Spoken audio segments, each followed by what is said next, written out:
I just wanted to start. So my name's Aaron Piña. For those of you who don't know me, I'm the AMS chair for the Board on Women and Minorities. So the BWM hosts, there's a lot of intersectionality, different groups from all over. And so many of you, I've seen many of you at the AMS meetings, but this seems to be a first for especially a virtual that the BOGM has been part of. And so we're co-hosting this with the Board of Operational and Government Meteorologists. On behalf of the Board of Women and Minorities, I do want to welcome everyone here. I also want to extend a huge thank you to Aisha Wilkinson, who has been so instrumental in helping this together and help to make sure that this happens. So if you see her at any point, I know she's on, but I know she's on here, but please thank her, and she's doing a really great job. So Stefan's the incoming chair of the Board on Operational and Government Meteorology. Stefan, if you wanted to say a few words on your board. Also, if you're not on the panel, we're asking that we would have you not only muted for right now, but also no video if you're not on the panel. So that'll help to kind of see the faces of those who will be talking. So thank you all. Hello, everybody. I'm Stefan Bita. I'm the 2021 board chair for the Board of Operational Government Meteorologists. And as heard earlier with Aaron Piña, this is a joint effort between both our boards to help celebrate the rich contributions that African Americans have made to the field of meteorology. And it's been a while since we've seen one of these sorts of virtual panels that have been put together.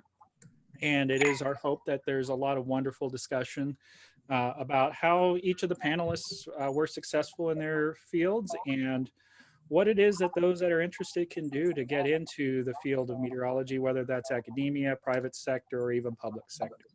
So I'd like to thank all the panelists who showed up today, and Kandis, Dr. Kandis Boyd, feel free to introduce yourself as our moderator, and the floor is yours, ma'am. All right, well, thank you so much. And good afternoon, everyone.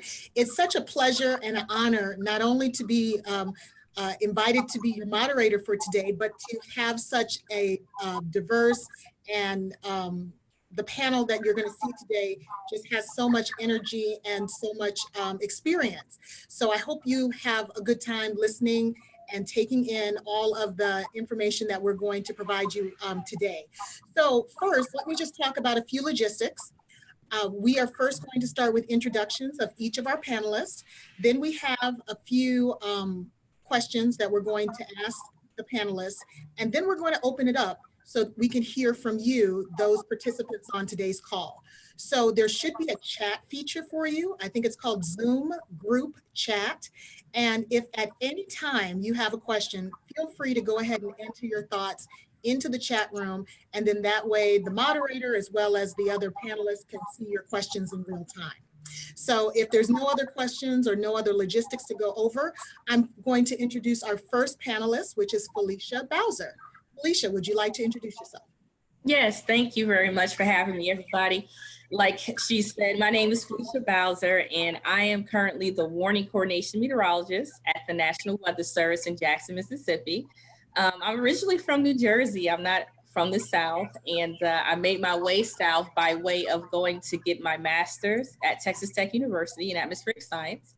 And at that particular location in Lubbock, Texas is where I started my career at the National Weather Service, and pretty much all the way from the ground up, started off as a volunteer and just kind of climbed from there. And with promotion, I made moves eastward. So I'm currently at the Jackson, Mississippi office. I'm loving it here. I love my job because I'm mainly the liaison between myself and our office and the public. So speaking with people about severe weather safety, and making sure that our partners like emergency managers, emergency officials, that they get all the information that they need from us. That is my main role. So so it's perfect that I'm here on the panel. All right, thank you so much, Felecia. And before I introduce our next panelist, I just wanted to provide a slight reminder. If you are not speaking, if you could mute yourself, that way we would decrease the amount of background noise during today's presentation. That would be awesome. So I'm moving to our next panelist in alphabetical order. That's Dr. Danae Carlis. Would you like to introduce yourself?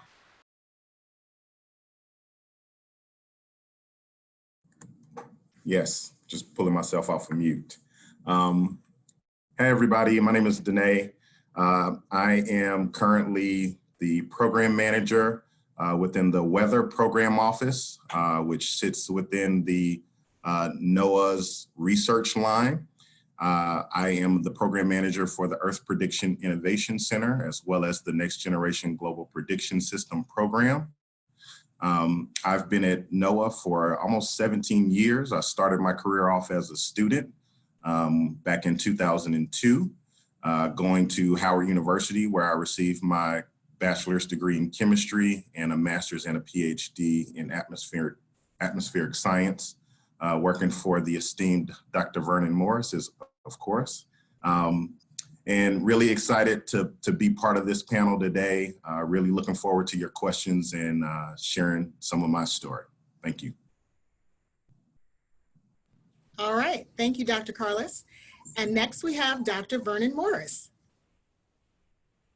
Thanks, Kandis, and thanks for thank everyone for the invitation, and Aisha for the invitation to be on the panel. I'm professor of chemistry and atmospheric sciences at Howard University.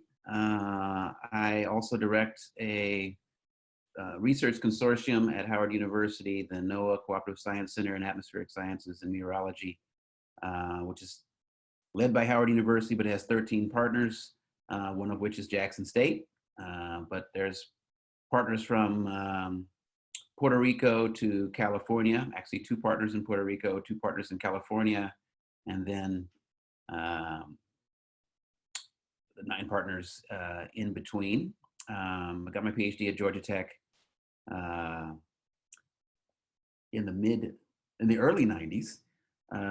So I've been around for a little while and focused mostly my research on atmospheric chemistry, but sort of the physics, microphysics and chemistry of particulate and how they evolve as they move around in the atmosphere, and try to move from that sort of fundamental understanding on the micro or nano scale to what those impacts are on the mesoscale and climate scale.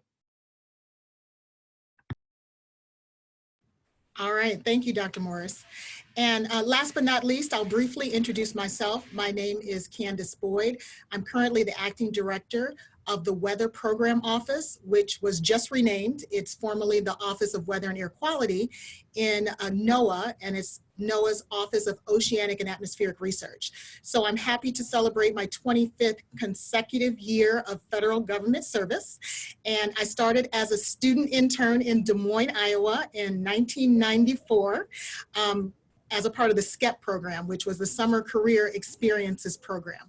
So I've worked throughout NOAA. I've worked in 3 line offices: the National Weather Service, NESDIS, which is our data and satellite arm of the agency, and now in OAR, in addition to working at DOC headquarters, as well as NOAA headquarters. So I'm very happy to be a part of today's panel.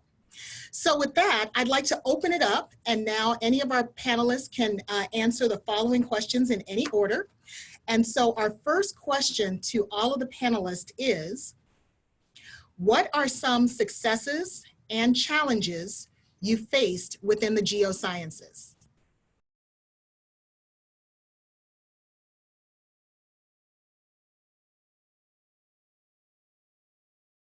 All right, I'll jump up first. It doesn't look like anyone's hitting their buzzer too fast.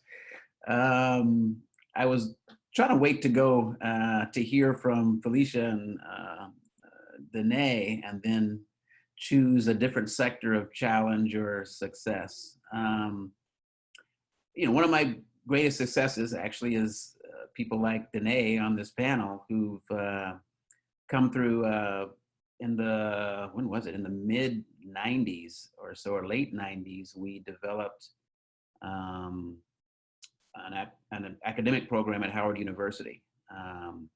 At that time, there was only one degree granting program at an HBCU in meteorology or atmospheric sciences. That was at Jackson State University, and that had been going on, I believe, from the 70s. But that was primarily a BS degree granting program. And so we successfully were able to convince people, as a number of junior professors, to allow us to create an atmospheric sciences program at the graduate degree level. And I think started granting PhDs in around 2006. And since then, since between 2006 and now, I think just about 1 out of every 2 African Americans with a PhD in atmospheric sciences has come from our program. And they have gone on to do some fantastic things, both in the Weather Service as well as other branches of government and private sector. And I think having that impact at the graduate level, we combined that actually with a series of weather camps that went on for 18 years. And about 700 students went through our weather camps. And a number of those students I now see at AMS who have their doctoral degrees, they're working at NCAR, that are working in private sector, again, working in various federal government areas, and seeing sort of the fruits of your labor, so to speak, out presenting papers and doing these fantastic things, I think is the greatest success. It trumps all the challenges that I've faced. So I'll start with the success and then I'll pass the mic. Okay, thank you. I think that's a good way to address it. So what other successes can we talk about? Felecia and Danae? Well, I think I'll jump in. I want to kind of classify as a lot of mini successes. And I say mini because I just think that I could do more for the community and everything, but I'll talk about a couple. One of which was back when I was working at the Lubbock office. That was my first office. And like I said, I started there as a volunteer. And one of the things that we did was start the WISE program, the Women in Science Endeavors program. And that involves getting young girls, rural girls, and we did that purposely because young girls are usually the ones that shy away from the sciences and the maths and, the STEM programs. And so developing that program in that particular area became a passion for me. And just seeing how it grew throughout the years while I was there, started with maybe 100 girls, and then it grew to about 1,000 before I left.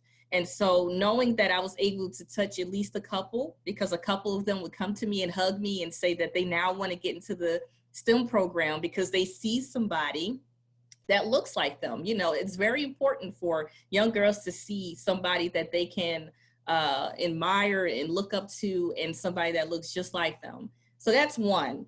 And I guess I'll talk about the current success, which is my current job. Being a warning coordination meteorologist, I'm the only African-American warning coordination meteorologist in the whole National Weather Service. And I say that very hesitantly because this is something that I don't want to be the only one. That's why I call it a mini success. I want others to be able to follow in my footsteps and to see more in that area as far as minorities in such a position. But I feel that it's a start, and to kind of engage other people to want to be involved is something that I want to do. So just a couple. All right, thank you. Danae? Yeah, for me, I'd say definitely, getting an opportunity, coming from Oklahoma, moving to DC, really not knowing much about DC, and then going to Howard University. I didn't necessarily grow up a weather weenie or anything like that, but I grew up loving science, and being able to transition from a chemistry major into atmospheric science and falling in love with atmospheric science and weather research, and teaching myself really how to code and how to develop computer models, and working on the global forecast system model that's used all across the world in different places. Those are some of my greatest successes, and then being able to to work with Vernon, Dr. Morris, to bring in students from Howard University and other universities during the summer, during their internship program, coming into the National Centers for Environmental Prediction, which sits out in College Park right now. Mentoring, over 12 students throughout my career, getting a multitude of students opportunities within other offices within NOAA, especially within the National Center for Environmental Prediction. Just leaving that legacy of service, really, that's the reason why I'm a federal servant, is because I love community, I love service. I love the fact that what we do each and every day impacts people on a daily basis.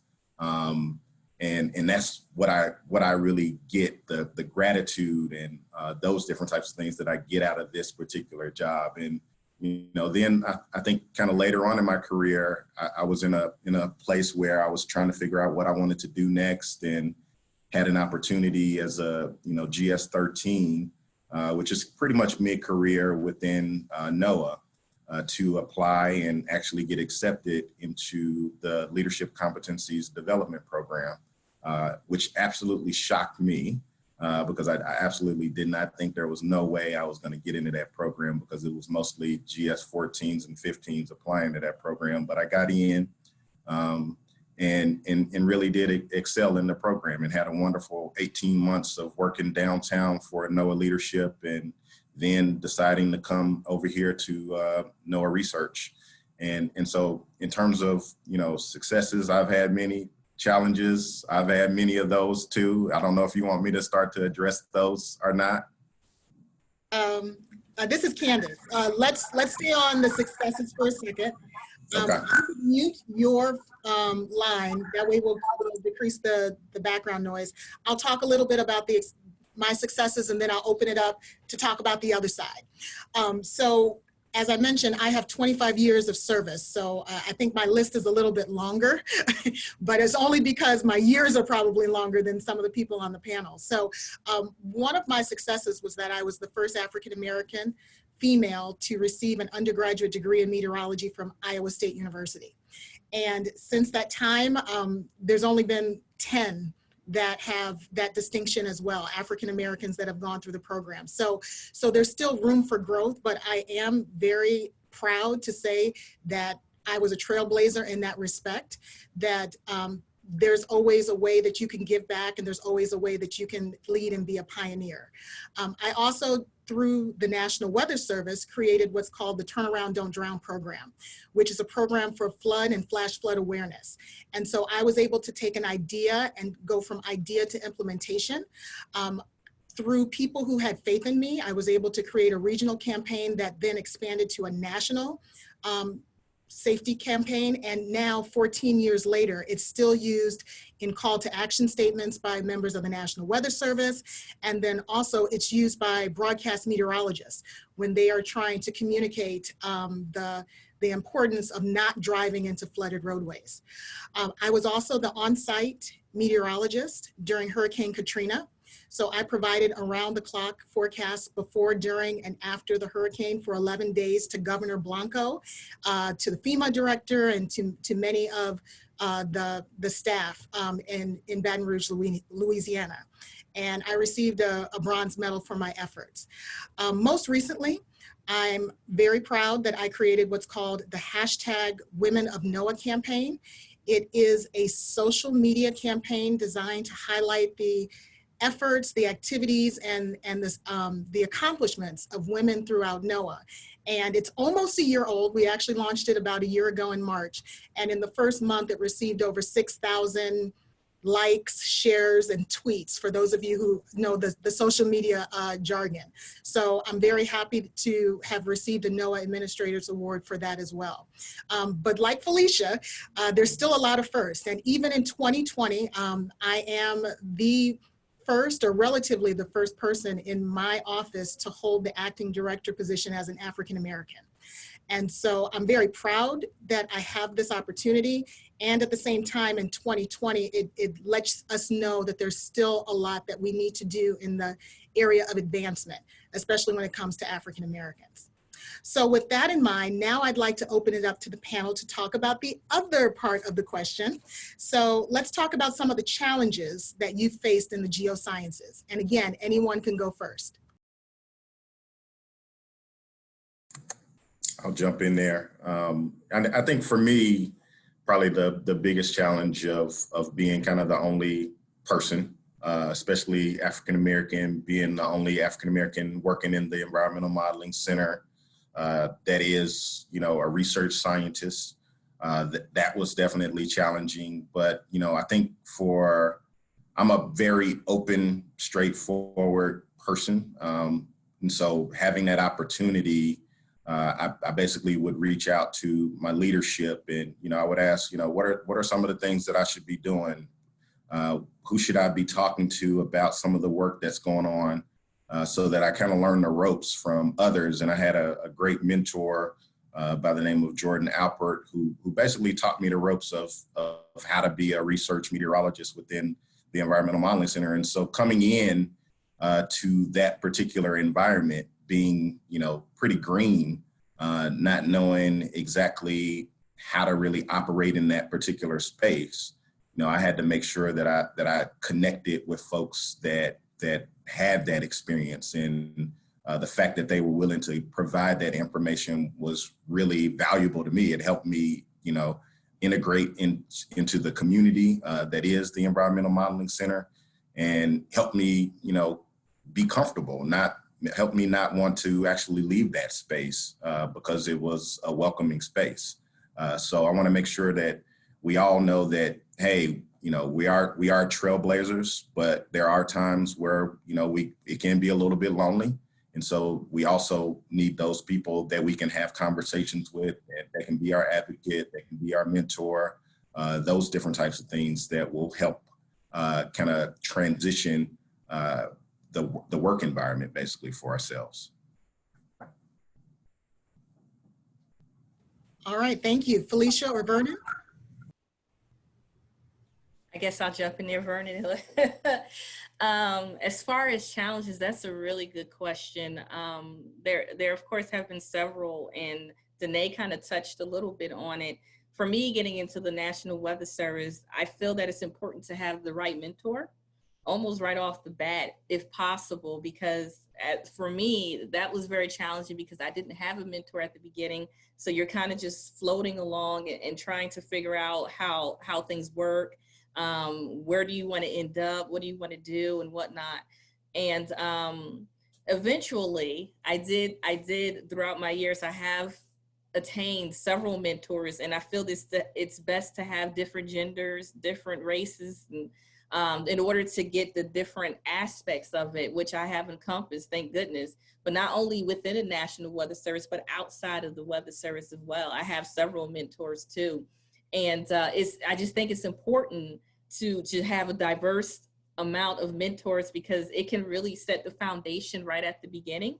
Hopefully the right way. There can be some wrong ways if you don't have the correct mentor, but hopefully you get the right one. And luckily I did. And that's definitely helped to shape my career.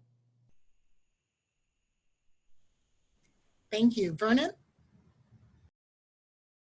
Lost my unmute. So I'll give a perspective that's a little bit different from federal government, but I do want to underscore the role of mentoring and getting through a lot of challenges is very important. But for me, you know, I still feel at the backdrop of geosciences, and there's been a lot of recent articles in the New York Times and Nature Geosciences, et cetera, about just the overlay of racism in the United States and its imprint in certain areas of study, in particular in the sciences, in particular in the physical sciences, and more particular in the geosciences, has and continues to be, I think, a huge challenge. It was a huge challenge at Georgia Tech. There was both the sort of blatant engagements, which are easy to get through, to be frank with you, because those become farther and fewer between. You can identify individuals that way, and that you know, you can ameliorate that with a variety of behaviors. But the more structural, more nebulous sorts of features that are responsible for the fact that everyone on this panel happens to be a first in some way, not just 20 years ago or 25 years ago. I was the first African-American to get a PhD at Georgia Tech, and there's been fewer than 10 who've been since then. But that even today, this year in 2020, there are still firsts. When you have so many qualified people, so many interested people, but there are these barriers that are a lot more difficult to identify, so they're more difficult to navigate. And from an academic perspective, there's a lot of perception issues. There's a lot of challenges associated with isolation. If you come as a HBCU faculty to a meeting, it's more difficult to get an invited talk because 1, women get fewer invited talks. 2, women of color get fewer invited talks. 3, men of color, African-American men are even smaller minority than African-American women and get fewer talks because of perception issues. And so there's these overlays that I think persist beyond mentorship that require a huge investment from the community to actually be actively anti-racist. And I think that's, if I were to pick out one thing, there's little individual challenges, but to the overall number, it's the fact that we have not sufficiently as a community become anti-racist. A lot of people don't like racism, but they don't do anything to change it.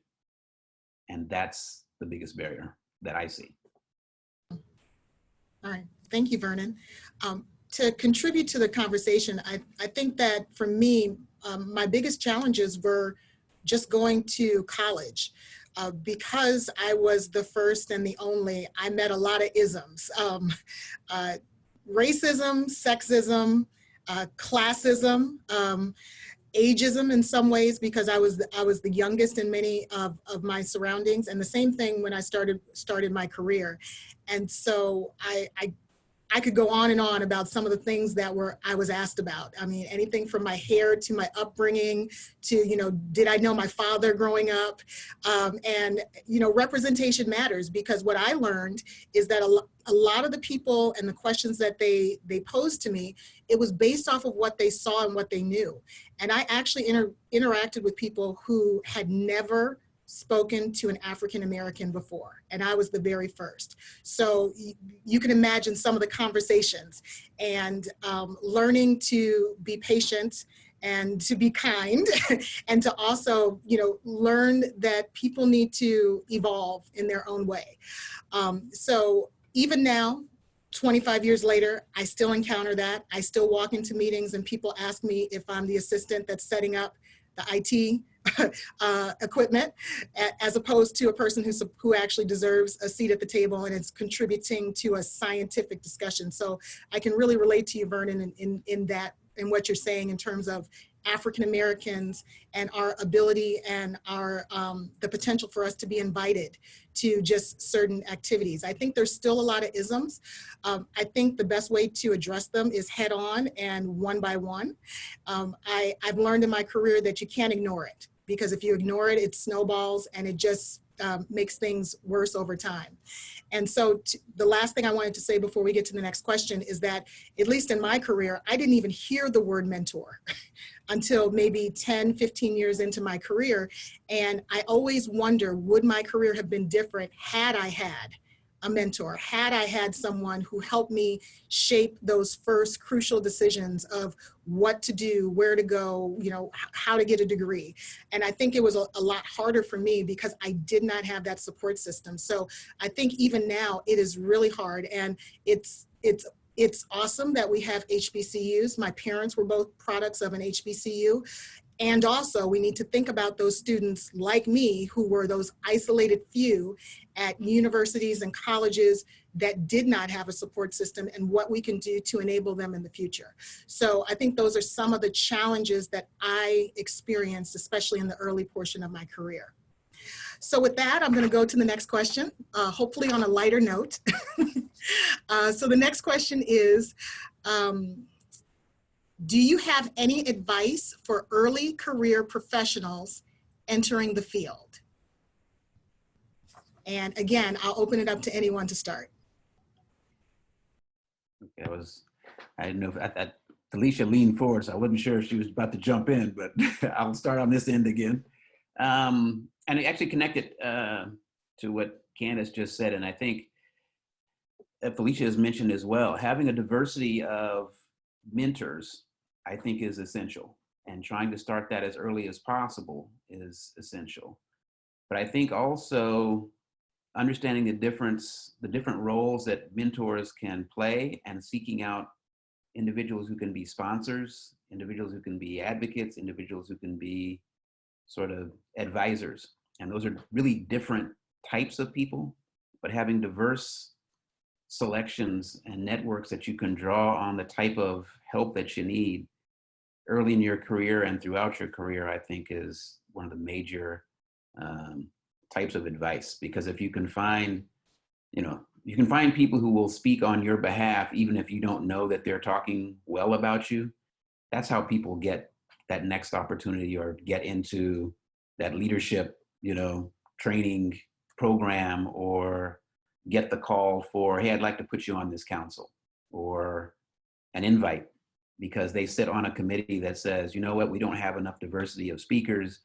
I know a guy or a woman or a person who I think should be on here who's going to add that diversity and add valuable content. And so sponsors, advisors, mentors, very diverse selection, and reach out to people as much as possible. I'll make a plug real quick and then I'm going to shut up. Color of Weather is a great place to come and connect with people who are extremely interested in broadening out networking capabilities, as well as mentoring, sponsoring opportunities for people of color. But it's definitely something that I think for African Americans connected to AMS, even if you're not connected to AMS, you happen to be at a meeting, great place to come and connect to other people. All right. Thank you, Vernon. Danae and Felecia? For me, I think my advice for those that are early in their career is to not box themselves in. When you're early in the career, this is where you can explore and take those temporary job assignments to see if you even want to stay in the weather service. Maybe you want to work for a particular department in NOAA, but you just didn't know. And by taking those job assignments, that's how you can learn and find out if maybe your taste is starting to shift or something. And I've seen that. I've seen several people start in the National Weather Service and they stay right there, and because they feel that's what they have to do. But I've also seen other people who did start in the Weather Service and then they took those job assignments and they found that their passion was actually XYZ. And so they're better off for it because they're happy and they're flourishing. So early in the career, explore, explore, explore. That's what I say. Yeah, I think for me, the one thing that I would say is that your skills are transferable. That, becoming a meteorologist, being the scientist that you are, it gives you a certain skill set that not everyone really has. And it gives you an ability to examine, to study, to research, to do things that not necessarily everybody kind of thinks of. I can think of an example pretty late in my career that I started to think about getting my project management professional certification, and having that opportunity to go through that process and to go through the study process of learning of what actually is included in a PMP and taking a 4-hour exam. It took me back to college basically, and where you are, writing out your notes on little sticky pads and doing all of these different things that not necessarily everybody that goes through college is doing. We in the sciences, we go through a lot where we have to study math and do all of the chemistry equations. And And so to me, it gave me a skill set to know how to apply, what I do as a scientist to learn how to be a project manager as well. And so having that ability to transfer my skills and my critical thinking ability and analytical skills to, strategic planning, to budget, to, just different aspects of what kind of makes up a career. Those types of things, I think scientists in general are well ahead of the game, and we need to understand that. And so it also kind of goes back to Felicia's point, is that what you've learned, the process that you've learned will easily transfer to, whether you want to be, a financial planner or something like that. And I've seen, scientists go into these other fields and be really successful at it because they think through the whole problem. And so I want to encourage folks that are young in their career, don't feel like Felicia said, don't feel like you're boxed in. There's so many different things out there for you because you've been trained properly to be able to do things outside of just being a meteorologist or a scientist. All right, good point, good point. I basically am going to sound like the rest of the panelists. My advice for early career professionals would be two things. It's one, internships, and two is networking.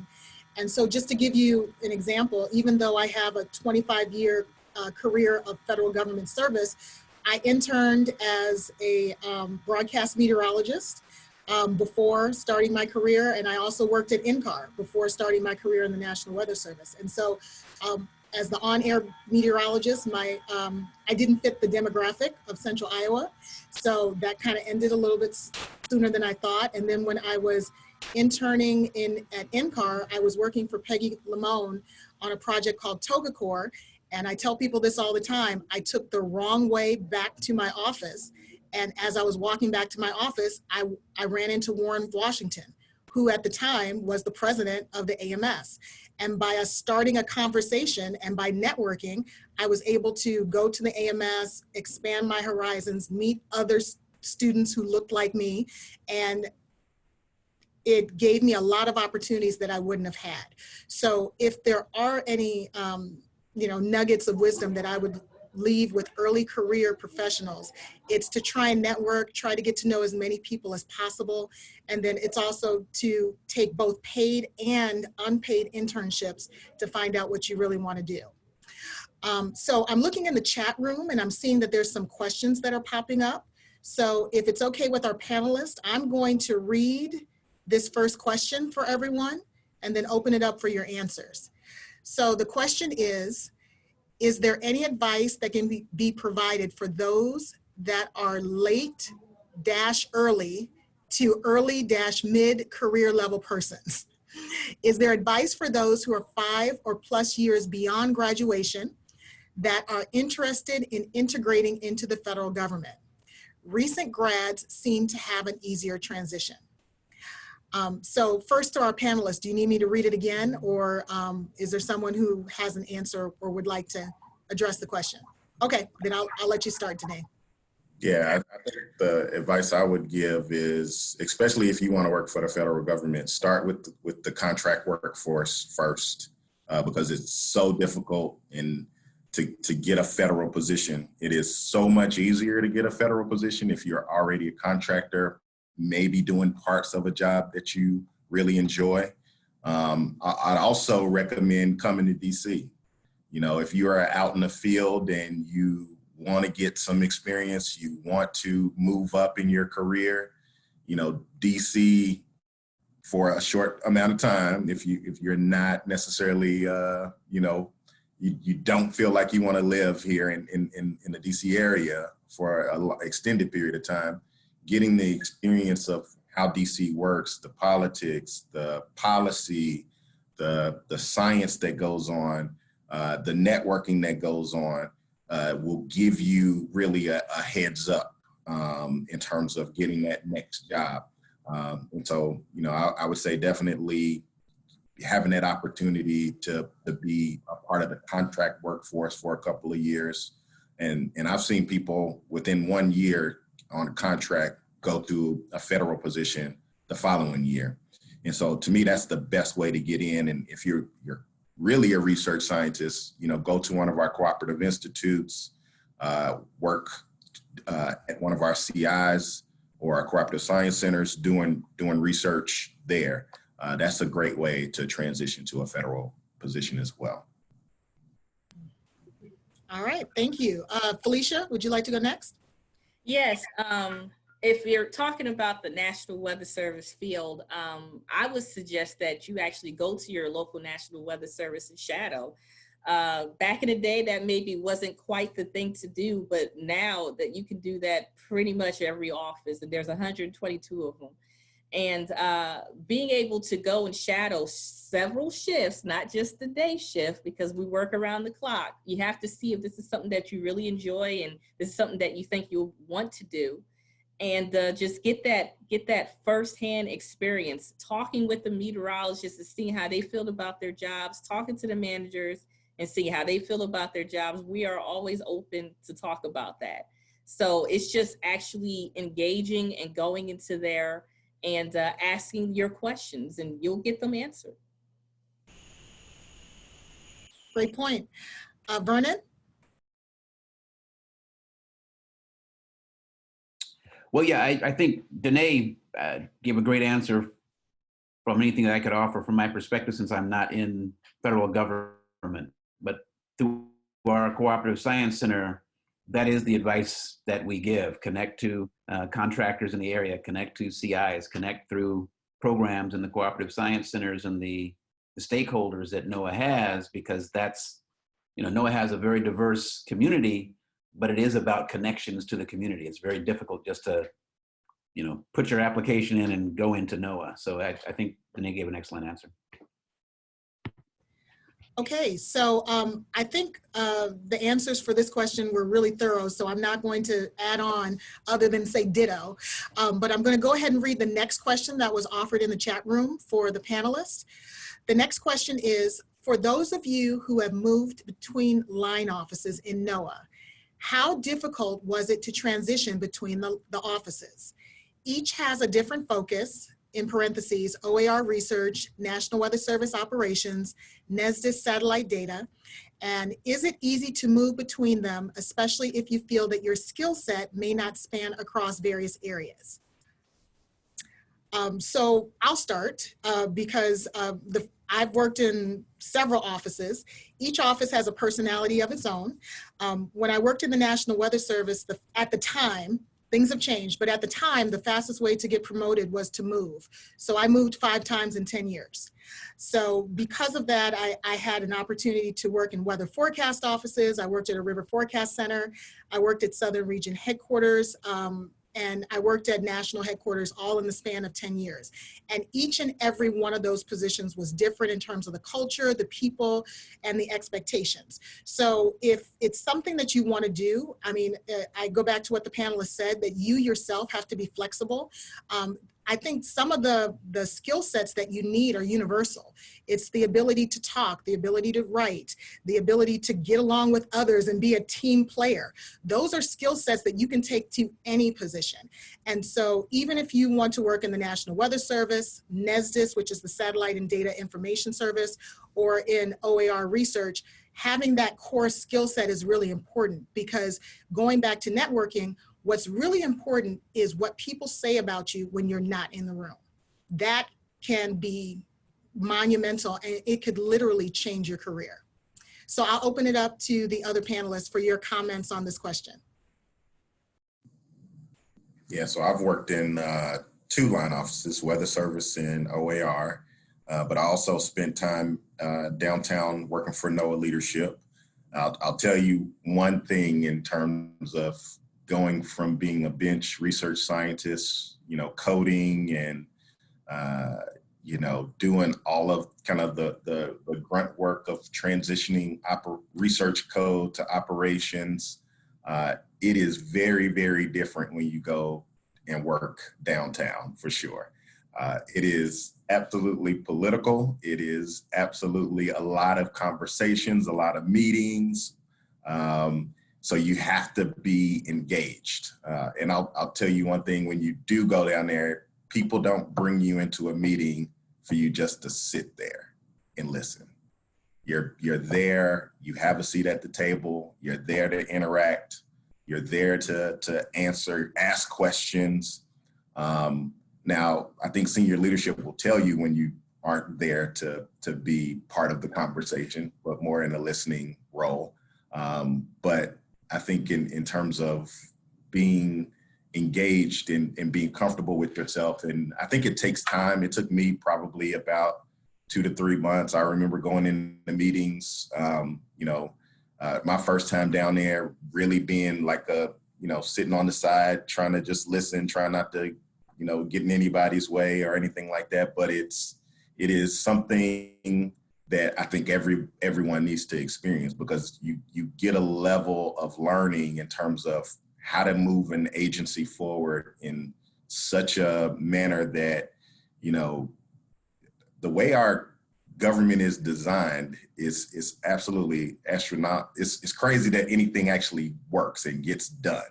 And so getting that experience to learn how to get things done at a senior level is really valuable. And I promise you, if you're feeling like your skill set doesn't translate, I think you're telling a non-truth. I'm telling you, because what we do on a daily basis absolutely translates to, being a strategic planner, a strategic thinker, setting the vision, looking at a project from end to end. How do you stand up a project? How do you close a project? We have all of those skills because we are analytical thinkers. We're scientists. Thought you out there. Thank you. Anyone else want to answer this question before we move on to the next one?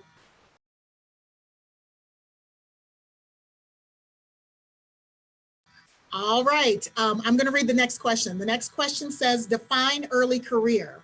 Does this mean the length of time graduating from school or the length of time in a particular type of occupation? So when somebody says early in career, that's more talking about the occupation. So if you just got into a particular federal agency for 2 or 3 years, that's kind of earlier in your career.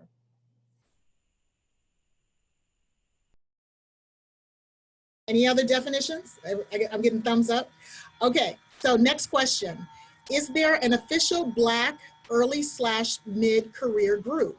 If not, should there be? So maybe Danae is already thinking about this. I think there should be, yes. I think that affinity groups are critical. I think there's a number of sort of sub-networks that exist. And so probably, I see nods, so everyone's sort of got their group. But I know ABM exists on Facebook. It's a nice, I think it's a nice platform to share information, to share stories, anecdotes, blow off some steam. So I enjoy, even when I'm not contributing content, just to sort of scroll through and look at some of the things that people are seeing and saying, yeah, I get that, I can relate, and then I can go back to facing whatever next irritation is daily. But I think that's one example, and there may be more. I know there's a lot of smaller clusters of alumni of different programs as well. I'll jump in and talk a little bit about the Diversity and Professional Advancement Working Group. We found that group back in 2014. My colleague Michelle and I started this group to really just connect people, to build a network of people that want to see, people of color advance in their careers. How can we share kind of information across the agency on, career success, whether you should get a mentor, whether you should think about applying for this particular job, how should you even apply for the job? Can you review my resume? all of those different types of things we've done for one another, because to me, we're stronger together than we are separated. You know, so one of the things that we wanted to do is to try to move the needle forward, give people opportunities to move up in their career. So, you know, we shared opportunities, we helped people get some of the training that they need, and senior leadership at NOAA has been fantastic. I mean, having opportunities to brief the Deputy Undersecretary for Operations.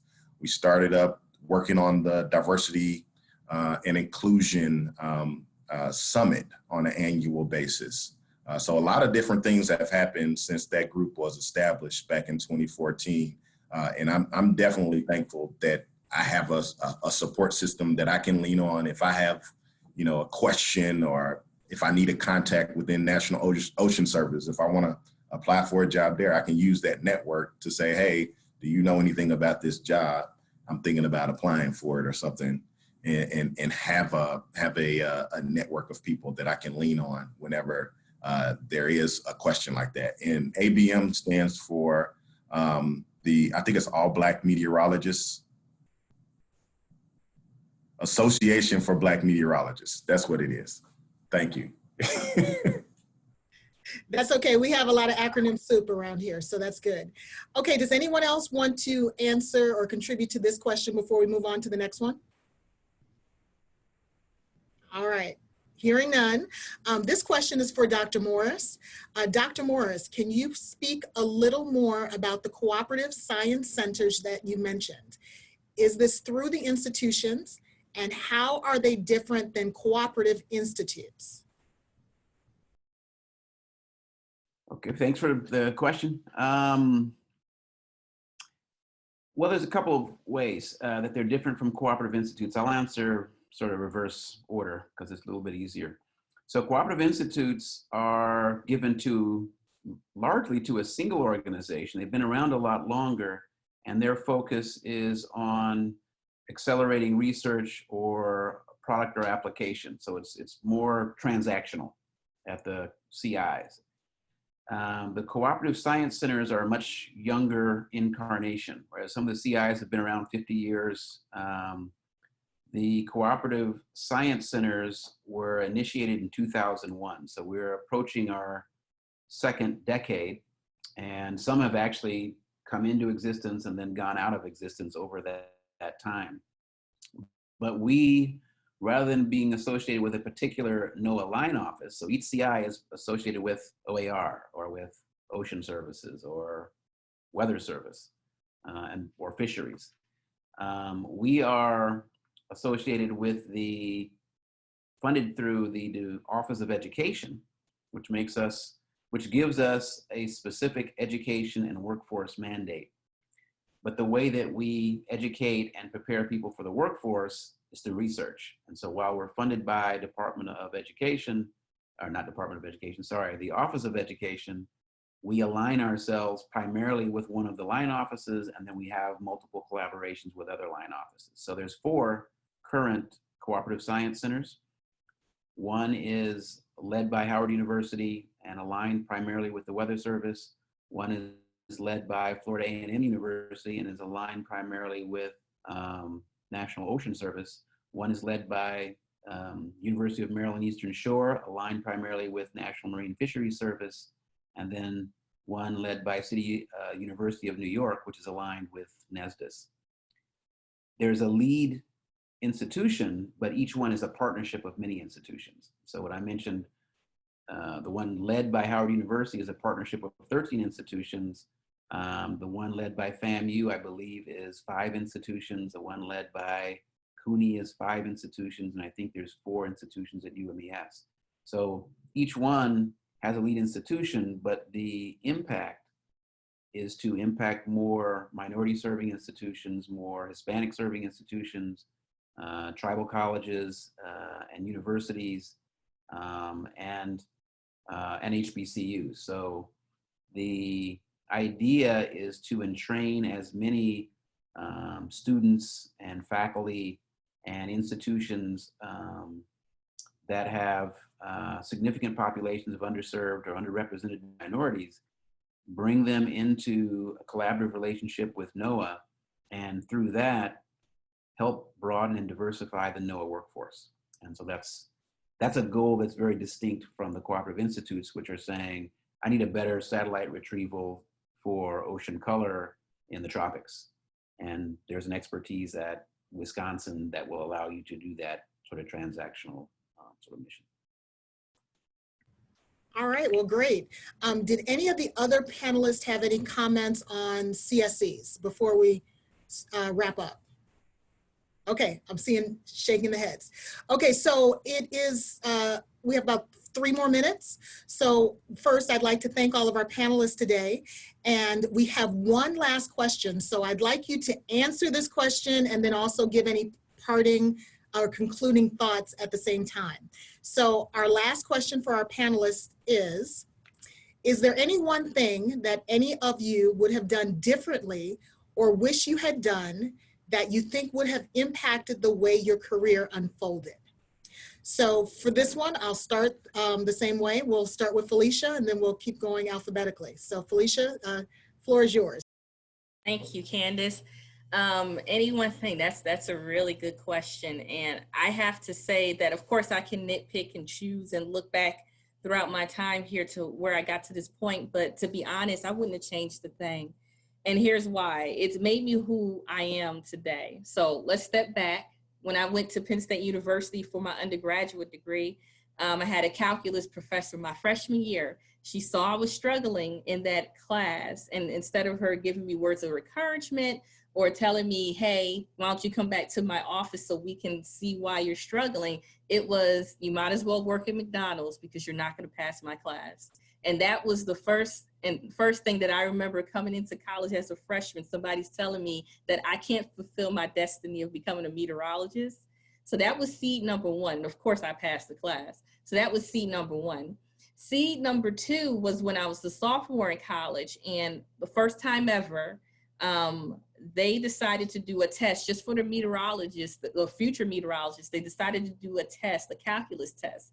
And they said, for those who do not pass this class, this test, you will not go on and get your meteorology degree. So started off with 300 students that entered into Penn State in meteorology and graduated with 30. So that was a huge thing, you know, seedling number two that shaped me. And, you know, going into federal agency, I had people say, no, you shouldn't do it. Why would you want to go there? You need to work for the private industry. You need to work for XYZ company. You know, everything that has happened throughout my career, my life, my journey was for a reason. It made me strong. It made me passionate. It made me have a high IQ and a high EQ, which is emotional intelligence. And having all that, having that balance, I think is important between IQ and EQ, because you can have a high IQ and a low EQ and it's not going to get you anywhere. So you have to have that balance. And you said to give some parting words. I just want to say thank you to all my panelists. Thank you for this invite. We need to have more conversations like this. And for those who are even thinking about getting into the Weather Service or any NOAA line office, they need to know what they'll face, what they'll encounter. And I think this is a great platform to have it. So thank you so much for the invite. I hope to see you guys again. Awesome. Thank you so much, Felecia. Danae, I'll turn it over to you. Yeah, I mean, for me, parting shots are really about, you know, that your skills are transferable, that don't let anybody or anyone, especially that's above you, limit your opportunities. There are so many things that you can do with your career. I think the one thing that I wouldn't change anything, but, you know, in terms of my career, you know, I've spent the first 7 years really focused on, you know, developing myself as a researcher, as a scientist, and then feeling like I needed to shift and do something a little bit different. You know, I could have stayed in that track, but if I would have stayed in that track, then I wouldn't have had the opportunities to see all of the expanse, the mission of NOAA, from fisheries, from oceans, to weather, to satellites, I've pretty much seen it all because I've gotten that level of experience. And I'll tell you one thing, what I learned is that people and fish are just as passionate as people in weather. And I had no idea that was the case. And so I want to make sure people understand that, kind of leaving you, I would say, focus as you kind of go throughout their career, start to focus on kind of your leadership skills. And start to read some leadership books, get some leadership training. Because to me, just like Felecia said, your emotional intelligence will take you farther than your IQ for sure, especially within a government agency.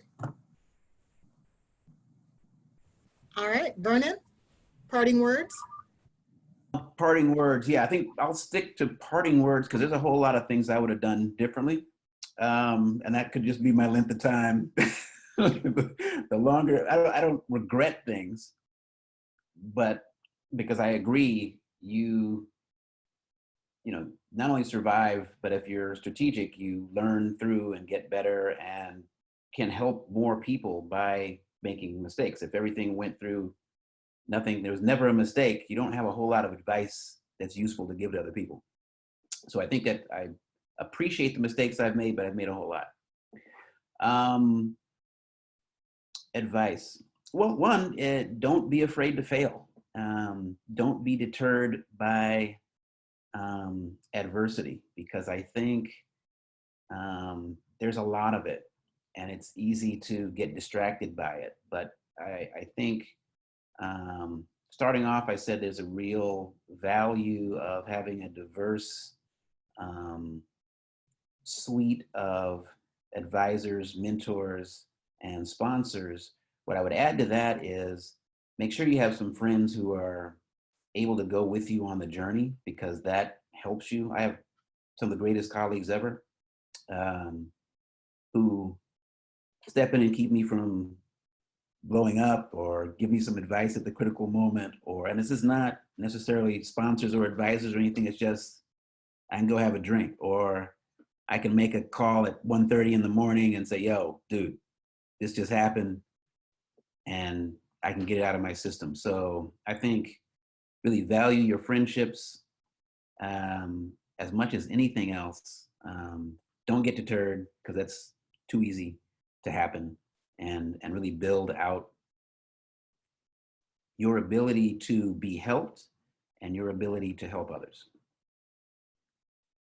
All right, well said, well said. So I know we're about 5 minutes over, so I'll quickly give my concluding remarks and then we'll end today's session. If there's anything that I would have done differently, I mean, I kind of agree with Felecia. All of your experiences shape yourself and shape the person that you are today. So on one hand, I wouldn't change anything, but then on the second hand, I would. And I think one of the things that I would have changed is to own my own voice.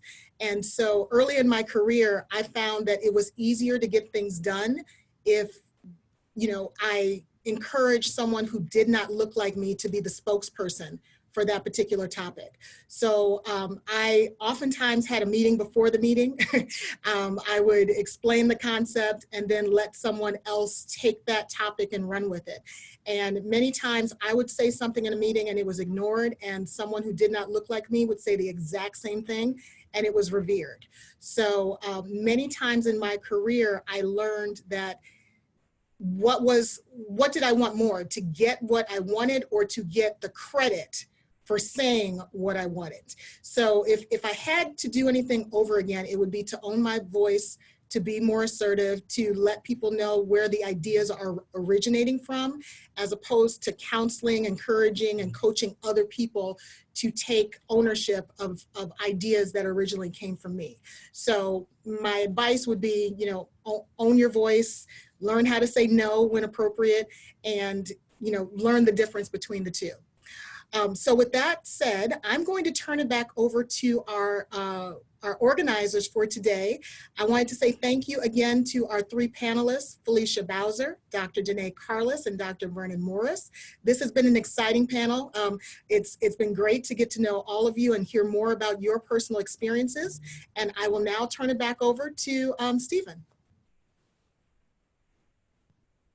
Well, thank you very much, everybody, for participating in today's panel. It was a wonderful discussion. I hope that everybody that was participating enjoyed these discussions that we've had.